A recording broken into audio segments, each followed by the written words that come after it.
అని పేర్లు మీకు తెలుసు, గత ప్రభుత్వం వాళ్ళకి తెలుసు, కళ్యాణ్ బాబుకు ముఖ్యంగా తెలుసు, చంద్రబాబు నాయుడు గారికి తెలుసు. వీళ్ళ ఫ్యామిలీని తిడితే వీళ్ళు బాధపడరు.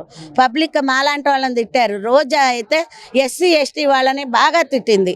ఎస్సీ ఎస్టీ వాళ్ళని మమ్మల్ని నేను ఒక దళిత కుటుంబాన్ని మమ్మల్ని తిట్టి ఆ కాంకి ఎక్కడండి? కౌంటింగ్ వేసుకోమానండి. మా పేదవాళ్ళ ఓట్లే ఎక్కువ ఉంటాయి. మేము వేస్తేనే గత ప్రభుత్వం వాళ్ళు జగన్ గెలిచాడు గత ప్రభుత్వంలో. మరి గెలిచి మా ఓట్లతో గెలిచి మమ్మల్ని తిడతారు ఏంటండి? దేనికి తిడతారు? మిమ్మల్ని మేము ఎన్నుకునేది ఎందుకు? ప్రభుత్వం వాళ్ళు బాగా చూడలేదు. ఈ ప్రభుత్వం వీళ్ళు వస్తే మమ్మల్ని బాగా చూస్తారు. ఇవాళ ఎన్డీ కూటమి ఇక్కడ వచ్చి సుజనా చౌదరి గారు చాలా ఓట్లు ఎక్కువతో గెలిచారంటే దానికి కారణం ఏంటి? వైసీపీ జగన్ చూడలే సరిగ్గా ఎవరిని. ఇక ఆయన అయితే ఇక చెప్పక్కర్లేదండి. ఆయన పెద్ద పెద్ద వాళ్ళని పెట్టుకొని వెనకాల తిరుగుతూ ఉంటాడు. ఇక ఆయన మనం చెప్పక్కర్లేదు. వాళ్ళకి అనుకూలంగా ఉన్న వాళ్ళకి వాళ్ళు చేశారు. కానీ మా లాంటి పేదలను గెలిపించుకోవాలా, మా లాంటి వాళ్ళని చూడాల.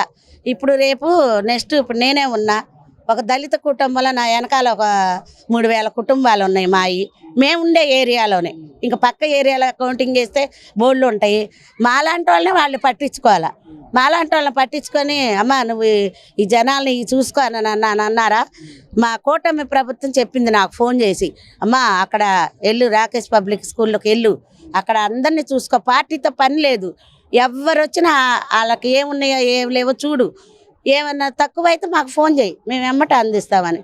మరి కలెక్టర్ గారు వచ్చారు, మరి పెద్దోళ్ళు మా కూటమి తరపున. ఎందుకంటే ఇవాళ మీరు ఒక 100 మందిని 200 మందినే మీరు సరిగ్గా చూడలేకపోయారు. మీరున్న పశ్చిమ నియోజకవర్గంలో వెల్లంపల్లి చూడలేకపోయాడు. ఇదే మా కూటమి చూసింది, మా కూటమి ప్రభుత్వం చూసింది.